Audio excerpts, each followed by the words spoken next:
Para penonton yang terhormat, ini Kapten yang berbicara. Sesaat lagi, review film akan mengudara. Harap kencangkan sabuk pengaman Anda, membuka penutup jendela, dan menaikkan sandaran kursi. Karena Anda sedang menyaksikan review film 7500 oleh Katukat.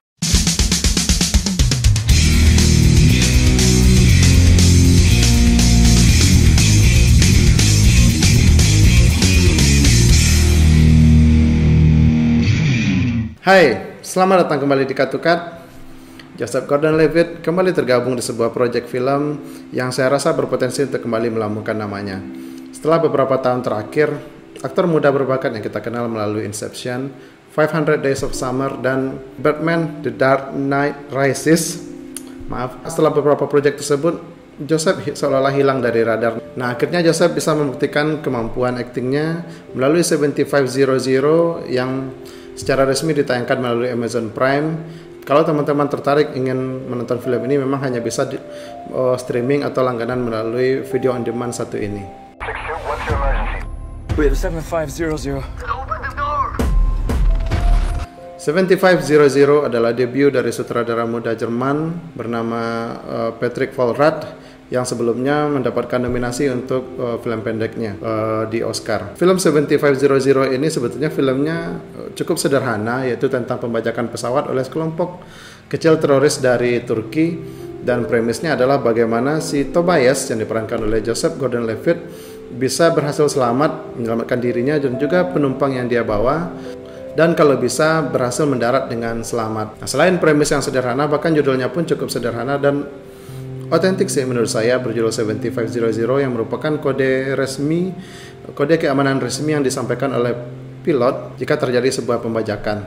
Sama halnya dengan di rumah sakit, kode pink untuk penculikan, kode red untuk kebakaran, dan kode blue untuk keadaan kritis. Nah, berbeda dengan pembajakan yang biasa kita lihat di film pembajakan pesawat umumnya, pembajakan pesawat di 7500 bukan untuk menguasai pesawat atau untuk merampok penumpang di dalam pesawat tersebut. Bukan untuk merampok, tapi sekelompok teroris dari Turki ini membajak pesawat untuk melakukan pernyataan sikap, yaitu sebentuk protes terhadap banyaknya umat Muslim yang meninggal di dunia akibat pembantaian oleh, khususnya yang mereka anggap oleh Amerika sendiri.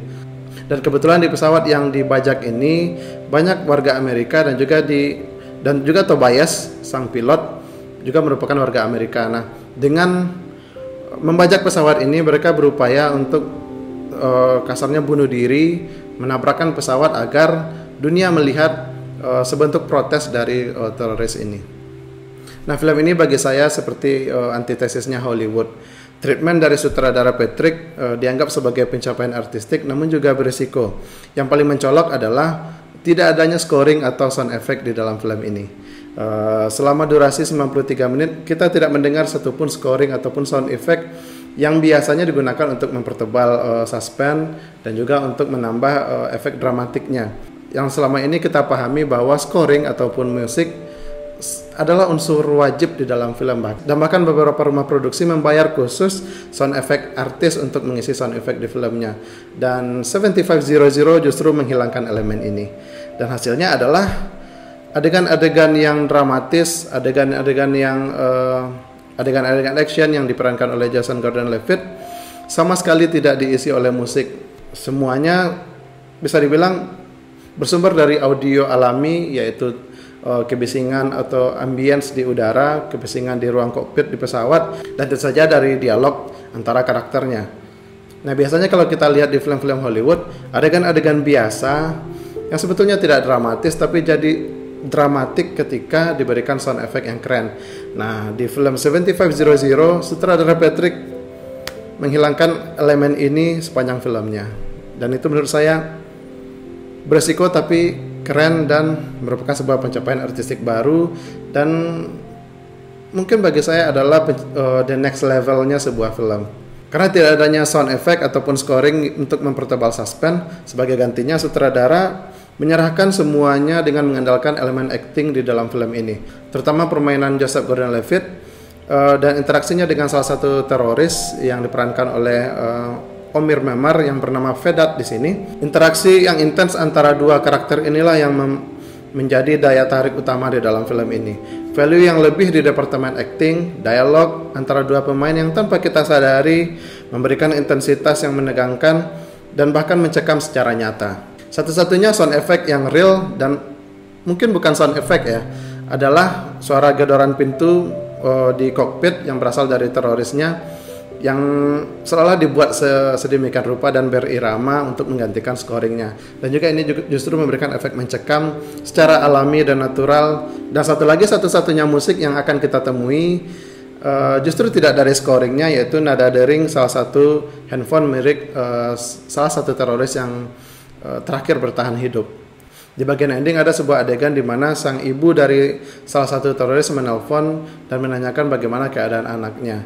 Nah, nada dering berikutnya, nada deringnya tidak terjawab karena sesuatu terjadi dengan si terorisnya. Tapi nada dering yang tidak diangkat ini justru memberikan storytelling yang penuh makna, intens, dan jelas menarik tuas emosi bagi kita sebagai penontonnya. Dan yang tentu saja layak diberikan apresiasi adalah akting Joseph Gordon-Levitt di sini. Memang terlihat tidak meyakinkan di bagian awalnya karena hampir saja si Joseph Gordon-Levitt kehilangan momentum karena terlihat tidak meyakinkan, terutama saat mengalami luka tusukan oleh terorisnya. Tapi di beberapa bagian lain, Joseph mampu membuktikan levelnya yang sesungguhnya. Dan pemeran Vedat di sini, lawan main si Joseph, juga layak dapat perhatian khusus dari kita. Si karakter Vedat di sini tampak meyakinkan, terutama pada saat dia menampilkan adegan tertekan, putus asa, dan secara alami memberikan efek claustrophobic yang sangat meyakinkan. Nah, treatment lainnya di dalam film 7500 adalah di bagian setting.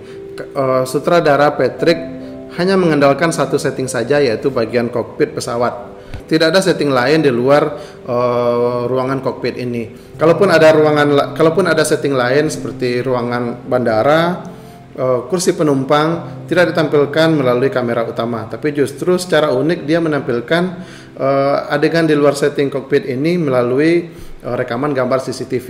Saya rasa permainan setting yang sangat minimalis ini sengaja dikonsep secara artistik untuk memberikan experience lain bagi kita sebagai penonton. Dan memang film 7500 ini memang bertujuan untuk menampilkan secara intens tokoh utamanya Tobias yang berjuang untuk selamat dari tekanan si pembajak pesawatnya. Penggemar Jason Statham, Tom Cruise, Bruce Willis tentu saja tidak akan menyukai film ini karena film ini sengaja dibuat sangat akurat, sangat realis, dan sangat minimalis. Kata kunci realis, akurat, dan minimalis memang menjadi semacam kata kunci di dalam film ini. Realis untuk dramanya, tidak ada dramatisasi berlebihan, tidak lebay, tidak terlalu, bahkan karakter Tobias yang kehilangan pasangannya yang merupakan seorang pramugari di dalam pesawat ini tidak ditampilkan secara berlebihan. Kedua, akurat. Film ini menampilkan prosedur penerbangan yang sangat akurat sesuai dengan bagaimana prosedur penerbangan yang sesungguhnya. Tidak dibuat-buat, dan kalau tidak salah mendapatkan review juga dari para pelaku dunia penerbangan itu sendiri bahwa yang ditampilkan di dalam film ini betul-betul akurat sesuai dengan yang dilakukan oleh pilot ketika menerbangkan pesawat dan juga mendaratkannya. Tentu saja dengan penggunaan satu setting ini memberikan efek minimalis, tidak begitu banyak rekayasa sinematik yang membuat kita seperti melihat film-film Hollywood pada umumnya. Dan hasilnya memang 7500 adalah sebuah film realis dengan akurasi dunia penerbangan yang sangat bisa dipertanggungjawabkan. Nah, secara tematik film ini saya rasa bisa membuka sebuah perdebatan, khususnya bagaimana film ini menggambarkan Islam secara stereotip identik dengan terorisme. Kalau saja kita tidak jeli memperhatikan bagaimana karakter Vedat yang ditampilkan berbeda dengan teroris teman-temannya yang berupaya bunuh diri atau kita kenal dengan jihad. Jika saja karakter Vedat di sini yang memiliki pandangan berbeda dengan teroris lain tidak dihadirkan, tentu saja kita akan melihat bahwa film ini sengaja menempatkan stereotip Islam identik dengan teroris. Tapi di sisi lain justru film ini menjadi statement pada dunia bahwa sebetulnya Islam dengan terorisme tidaklah identik. Islam adalah satu hal dan terorisme adalah satu hal, tidak bisa disama-samakan. Terorisme adalah pemberontakan dan juga langkah politis, sementara Islam adalah sebuah agama.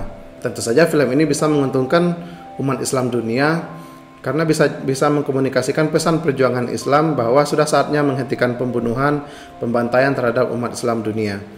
melalui perang atau apapun namanya yang terjadi saat ini. Tapi jelas film ini bisa saja disalahartikan dan tentu saja menambah image buruk bagi pejuang Islam jika kita tidak sepenuhnya jeli memahami film ini. Tapi lagi-lagi saya rasa film ini dikembalikan lagi bagaimana kita menafsirkan sejauh mana perjuangan si teroris Islam di dalam film ini. Kalau saya rasa sutradara Patrick Volrath tidak sedang menyudutkan umat Islam melalui film 7500 ini. Lalu apa kekurangan 7500? Kalau menurut saya sih di bagian penulisan tidak ada twist yang cukup signifikan untuk mengakhiri film ini. Apakah ini jelek atau tidak? Ya susah juga sih menilainya. Tapi ketiadaan twist yang signifikan di sini saya rasa tidak membayar semua ketegangan yang sudah dibangun dari awal. Dan ditambah lagi dengan karakter Tobias digambarkan terlalu tidak berdaya di bagian awal hingga akhir, sehingga saya rasa cukup melemahkan di bagian film ini. Karena seolah-olah sutradara Patrick hanya ingin menonjolkan kemampuan pengolahan emosi si Joseph Gordon-Levitt di sini untuk mencuri perhatian kita. 90 menit dia tidak sama sekali melakukan perlawanan, saya rasa cukup membuat kita jenuh sebagai penonton. Tapi overall film ini sangat direkomendasikan bagi kalian yang ingin menyaksikan bagaimana film bertema survival seperti ini bisa ditingkatkan ke level berikutnya. Joseph Gordon-Levitt di sini jelas memberikan performa acting yang sangat layak dapat pujian. Tapi untuk Oscar saya rasa belum sih ya, kecuali sutradara Patrick ini yang justru bagi saya layak mendapatkan salah satu nominasi di Oscar. Karena memang sebelumnya salah satu film pendeknya mendapatkan nominasi walaupun ya tidak menang. Tapi ini hanya sebuah prediksi, saya tidak ingin sok tahu di sini. Kalau kita ingin melihat, membuktikan, kita tunggu saja tahun depan.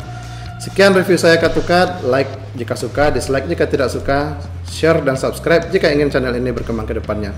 Sampai jumpa di review berikutnya. Salam sinema.